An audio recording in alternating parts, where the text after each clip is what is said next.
Olá pessoal, meu nome é Igor Passos, estou aqui de volta para mais uma aula desse nosso primeiro módulo do curso Sindicalismo da Agricultura Familiar. Esta aula nós vamos tratar sobre a questão política, os direitos políticos. A nossa base legal para o ensino é o artigo 14 da nossa Constituição Federal, que trata sobre os direitos políticos. O artigo 14, que nós iremos abordar nessa primeira aula, bastante abrangente, mas vamos tratar aqui hoje um tema que é crucial, que é mais importante para todo cidadão brasileiro. O artigo 14, ele inicia falando sobre o sufrágio universal. Vou ler o artigo e vou explicar para vocês do que se trata. O artigo 14 diz que a soberania popular será exercida pelo sufrágio universal e pelo voto direto, secreto, com valor igual para todos e ainda, nos termos da lei, mediante plebiscito, referendo e iniciativa popular. São as formas, portanto, de se exercer a soberania popular. Já aprendemos que no sistema democrático, a regra política é justamente a democracia aqui no nosso país, a soberania popular e o governo de maioria. Então, como que se define isso? Através do processo eleitoral, do exercício dos direitos políticos. Então, o artigo 14 inicia dizendo que essa soberania popular, ela é exercida através do sufrágio universal. E o que quer dizer isso? Sufrágio universal nada mais é do que o direito de votar e de ser votado. Então, todo cidadão brasileiro, ele exerce o sufrágio universal, tendo, portanto, direito de votar e direito de ser votado. Então, a primeira abordagem dessa aula vai ser direcionada a demonstrar para vocês como que o cidadão brasileiro, ele exerce o seu direito em votar e em ser votado. Diz o seguinte, ainda, a soberania popular será exercida pelo voto direto, secreto e com valor igual para todos. Então, são as características do voto. Nós temos o voto direto. Antes do processo de redemocratização, nós tínhamos um regime militar. Com a aprovação da nova Constituinte, da nova Constituição, e agora um regime democrático, nós tivemos o movimento das diretas já, então ali a população, o povo desejando o voto direto. E a partir da Constituição de 88, passou então esse voto a ser um voto direto. O povo vota no seu candidato, na pessoa que você escolhe. O voto é direto, o voto ele é secreto. O processo eleitoral, as eleições, a justiça eleitoral e todos que eles são envolvidos, eles têm que garantir o sigilo do voto. Você não tem a obrigação de dizer a ninguém em quem você vai votar ou em quem você votou, mas você tem o direito, a garantia de votar e de escolher a pessoa que você quer que te represente nos poderes públicos. O voto também, ele tem valor igual para todos. Então, é um voto universal para todos e ele tem um mesmo valor. Qualquer cidadão brasileiro que vai às urnas, indistintamente, tem o seu valor, o seu voto tem o mesmo valor. Não há uma valoração diferente para o voto de A, ou de B, ou de C. É universal. Então, essas são as características do voto. Então, falar em direitos políticos, precisamos, primeiro, entender o que é o sufrágio universal, que já compreendemos, o direito de votar e de ser votado. E já compreendemos também as características do voto no nosso sistema eleitoral. Mas o artigo também trata de outras formas da soberania popular, ou seja, do povo exercer a sua soberania. Uma delas é através da eleição do voto direto, nós falamos, voto direto, voto sigiloso, voto universal, mas também tem outras formas, o plebiscito, o referendo e a iniciativa popular. O que quer dizer isso? Plebiscito e referendo isso ocorre quando tem situações que tem uma repercussão muito grande, nacional, e que aquele assunto ele requer uma consulta pública, que a própria população decida sobre aquele assunto, né? Um exemplo, há muito tempo atrás, para se votar o Estatuto do Desarmamento, por exemplo, né? Aqui no país, isso foi através de plebiscito. A população votou para dizer se aceitava ou não, né, a lei do desarmamento. Esse é um exemplo. Qual que é a diferença? Plebiscito é uma consulta prévia. Você consulta a população previamente para depois ter feito aquele assunto que foi votado.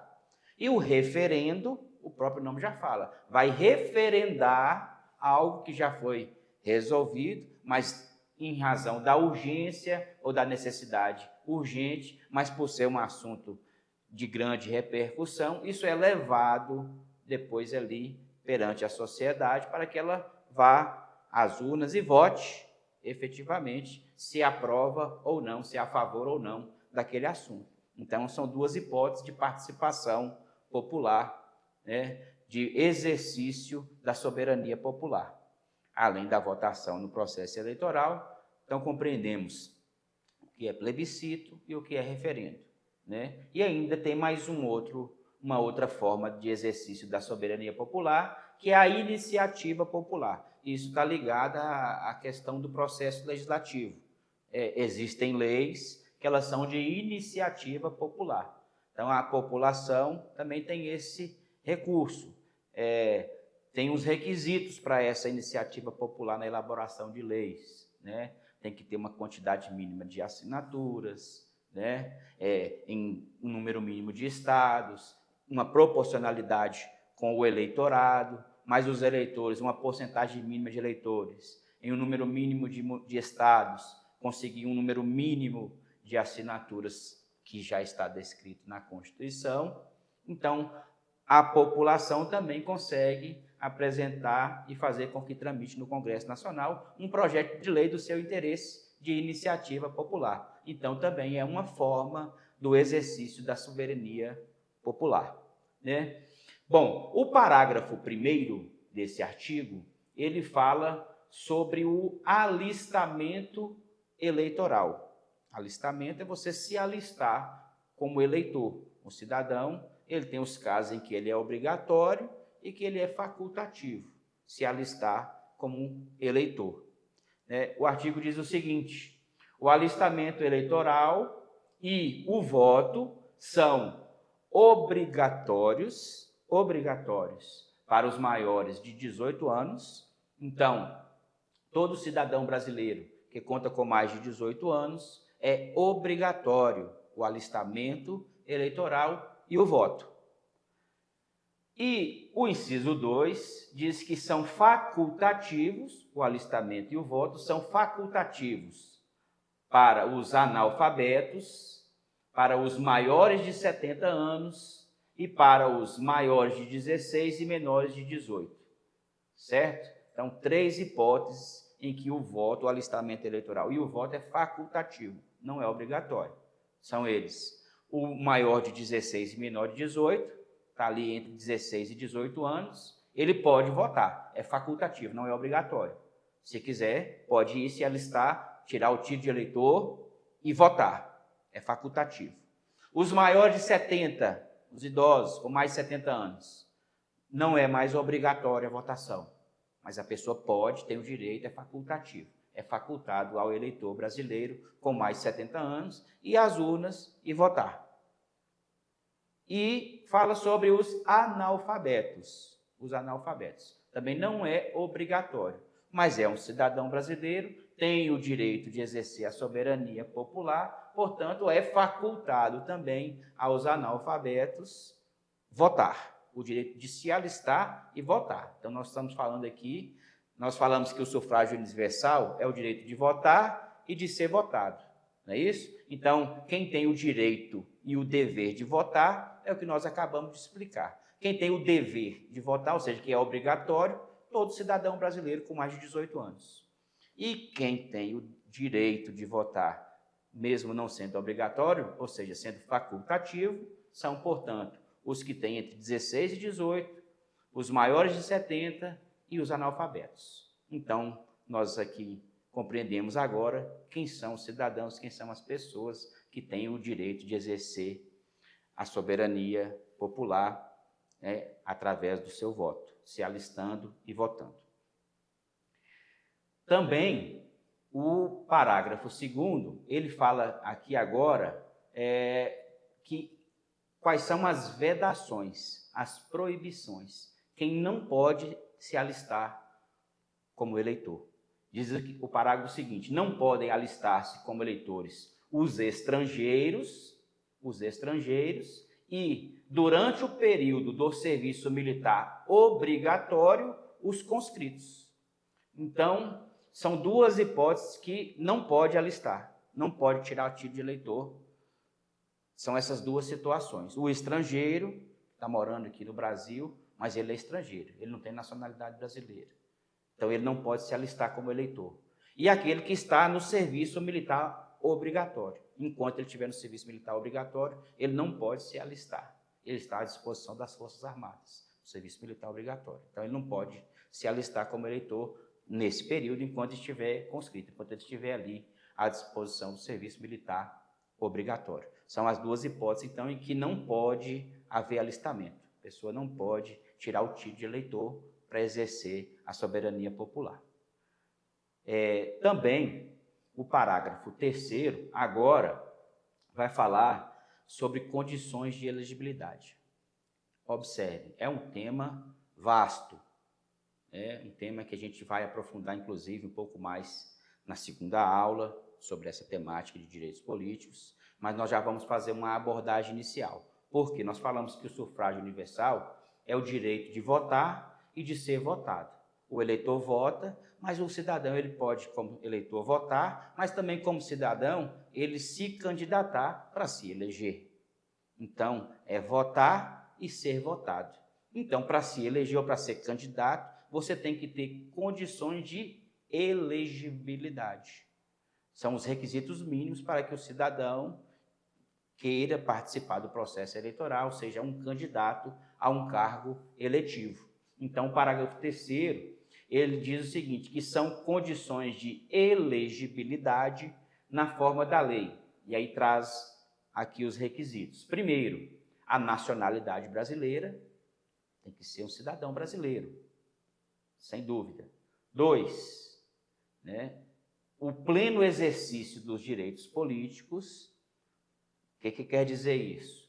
Você tem que estar alistado na Justiça Eleitoral, ter o seu título, ter votado, estar com sua situação de regularidade, ou seja, estar quite com a Justiça Eleitoral. Isso é estar em pleno exercício dos seus direitos políticos.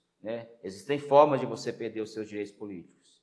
A pessoa, por exemplo, que cometeu um crime, foi processado, foi condenado, está preso, no período de reclusão, ele perde os seus direitos políticos. Depois que encerra o cumprimento da pena e ele pagou ali, cumpriu a sua penalidade, ele pode depois novamente requerer de volta os seus direitos políticos. Mas naquele período em que está ali cumprindo a sua pena ali, como condenação, ele perde ali os seus direitos políticos. Essa é uma hipótese de que a pessoa perde seus direitos políticos. Pode ter condenação por outros crimes, crimes de responsabilidade, Tem várias hipóteses em que a pessoa perde. Mas quem está em gozo dos seus direitos políticos, está em dias com a Justiça Eleitoral, portanto, tem o requisito de elegibilidade. O terceiro requisito, alistamento eleitoral. Obviamente, a pessoa, para poder se candidatar, ela tem que estar alistada, ela tem que ter o título eleitoral, ela tem que estar alistada perante a Justiça Eleitoral. Também exige como requisito o domicílio eleitoral na circunscrição. O que quer dizer isso? Você tem que também ter domicílio eleitoral na localidade onde você pretenda fazer disputa. Se é a eleição municipal, como aconteceu no ano de 2024, você tem que ter domicílio eleitoral no município onde você pretenda fazer essa disputa. Se você pretende fazer uma disputa a nível de estado, né, daqui mais 2 anos tem disputa estadual 2026, você tem que ter domicílio eleitoral no âmbito do estado pelo qual você pretenda concorrer ao cargo de deputado estadual ou de deputado federal pelo seu estado, ou senador, né? E a indicação, né, onde onde tem mais detalhes, vamos dizer assim, a melhor forma de você identificar a questão do domicílio, domicílio todo mundo pensa, bom, é onde eu moro, é onde a gente vive. Mas o domicílio eleitoral, ele é um pouco mais abrangente. Por quê? Às vezes, porque fulano, ele nem mora na cidade, mas é o candidato lá. Mas ele tem o título dele lá, porque ele sempre morou lá, às vezes está trabalhando em outra cidade, mas ele não perdeu o vínculo com aquele município. Ele tem um vínculo afetivo, ele tem o título dele ali, tem situações que ligam ele àquele município.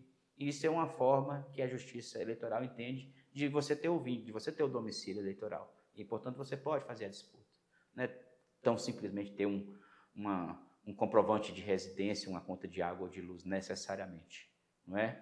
Mas você demonstra ali que você tem um vínculo com aquele lugar onde você pretenda fazer a disputa, certo? Isso é uma regra para a gente entender o que significa, então, o domicílio eleitoral. E traz, o inciso 5 também, a obrigatoriedade de filiação partidária, né? No nosso ordenamento, não se admite a candidatura, a pessoa que pretenda ser candidato, se eleger, que não tenha partido, sem partido. Não, viu? Precisa ter filiação partidária.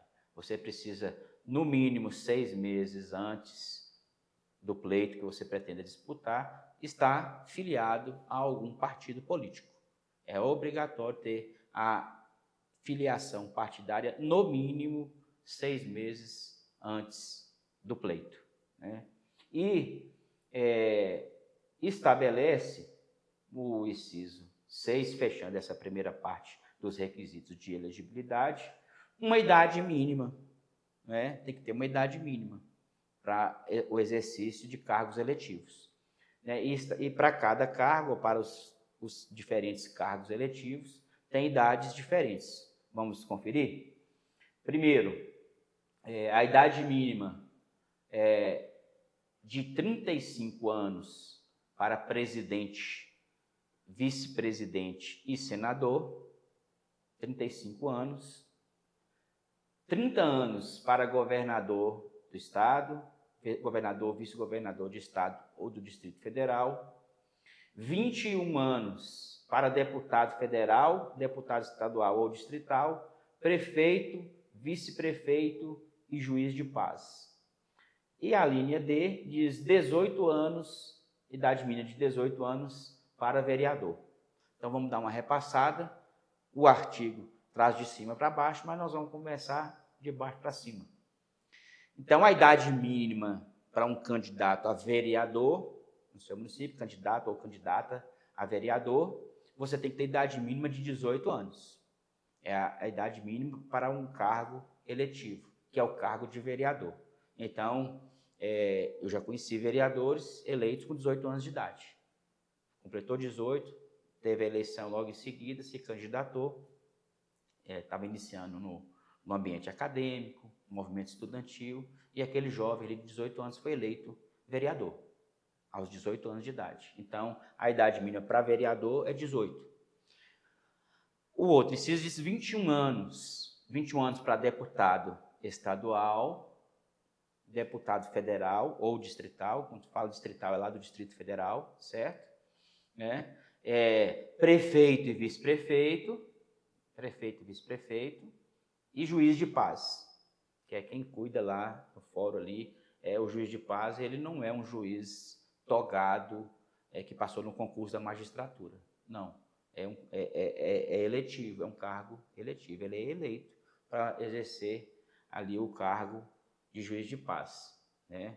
Por isso que estabelece, está nesse contexto aqui, está nesse contexto. A idade mínima de 21 anos, portanto, para candidatos a prefeito, vice-prefeito, deputados, e nós temos casos, com certeza, aqui no nosso estado da Bahia, temos casos de deputados que foram eleitos com 22 anos de idade, né?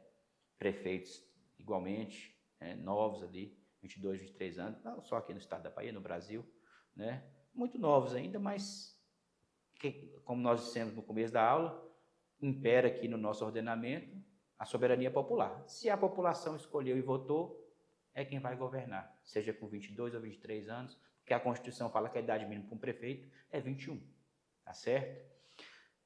Deputado estadual, federal e distrital e juiz de paz. A outra hipótese é 30 anos, é bem específico, 30 anos, governador, vice-governador, certo? E do Distrito Federal também, distrital. Diz aqui, ó, 30 anos para governador e vice-governador do Estado e do Distrito Federal. O Distrito Federal, na Constituição, quase sempre vai estar equiparado a um Estado, né, mas é um Distrito Federal. Então, e lá tem eleição também. Então, a idade mínima para disputa de governadores e vice-governadores de Estado e do Distrito Federal, 30 anos de idade. E por último, a idade mínima de 35 anos para presidente e vice-presidente da República e para o cargo de senador. Essa idade mínima para presidente, vice-presidente e principalmente para o senador, né, na doutrina, os autores que escrevem sobre, explicam que é justamente, principalmente no Senado, que é uma casa legislativa que requer mais experiência, que trata assuntos mais importantes, então precisa ali que os parlamentares sejam mais experimentados, mais experientes na vida. Por isso que o senador ele tem uma idade mínima equiparada ali com o do presidente da República, que também o presidente também precisa ter uma história, uma bagagem, né? Então a idade mínima é de 35 anos para presidente, vice-presidente e para senadores da República, né? Então, com isso aí nós fechamos os requisitos de elegibilidade, ou seja, as condições que o cidadão precisa ter para ser candidato, para estar elegível, e ele poder disputar e poder exercer, portanto, o sufrágio universal, o direito de votar e também de ser votado. Nós vamos encerrar essa primeira aula aqui, né, falando sobre os requisitos de elegibilidade, porque na próxima aula, sobre esse assunto dos direitos políticos, nós vamos aprofundar mais, vamos falar sobre inelegibilidade, que é um assunto do momento, por que a pessoa perde os seus direitos políticos, porque teve uma condenação, fica ali 8 anos sem poder ser candidato, né? A Lei Complementar 64 de 1990 é que trata esse assunto, tem ações próprias para isso. Então, nós vamos aprofundar mais na próxima aula para falar, reforçar os requisitos de elegibilidade, mas também falar sobre as condições de inelegibilidade, as situações em que a pessoa fica inelegível, que não pode disputar cargo elegível, não pode disputar eleições. Assim, nós encerramos essa nossa primeira aula, agradecendo a atenção de todos, e recomendando, fiquem atentos para a nossa próxima aula, tem muito assunto bom vindo por aí, e vocês não podem perder, porque é um conhecimento importante para todo e qualquer cidadão, mas especialmente para as nossas lideranças da agricultura familiar.